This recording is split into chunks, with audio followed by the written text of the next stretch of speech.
Angel বাসা আশা করি তোমরা ভালো আছো। আমি অনেক ভালো আছি। আজকে আমরা ডিম ভাজা করবো রোদ্দুরে। এই যে আমার দিদি করবে। সাবস্ক্রাইব করো না প্লিজ, দয়া করে আমার চ্যানেলটা করতে অ্যাঞ্জেল সুধা। দিদি আমাকে বলছে যে ও চ্যানেলটা সাবস্ক্রাইব করো না, আমার চ্যানেল করো।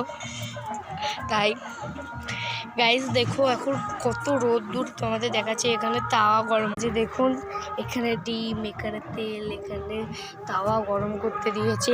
সূর্য মামা যে এত গরম দিচ্ছে কি বল। রোদ্দুর দেখুন, তাওয়া গরম হলে তোমাদের সঙ্গে দেখা হবে। এই যে ছাদ কি গরম, যে পা আমার পুড়ে যাচ্ছে কি বলবো। গাইস এই যে আমার দিদি এখন বলছে আমি ঘেমে সিঁড়ি করে এখন বসে আছি। জল খাবে আমার নামে কি বলছে, এই যে জল খাবে বলছে। তো রোদ্দুর যে আমি এখন ছাতা মাথায় দিয়ে দেখবো তাওয়াটা গরম হয়েছে নাকি। এই তাওয়াটা মোটামুটি গরম হয়ে গেছে। দেখুন এখানে ডিম তেল দেওয়া হবে, ডিম তোমাদের দেওয়া হবে ভালোবাসায় কারণ তাওয়াটা গরম হয়ে গেছে।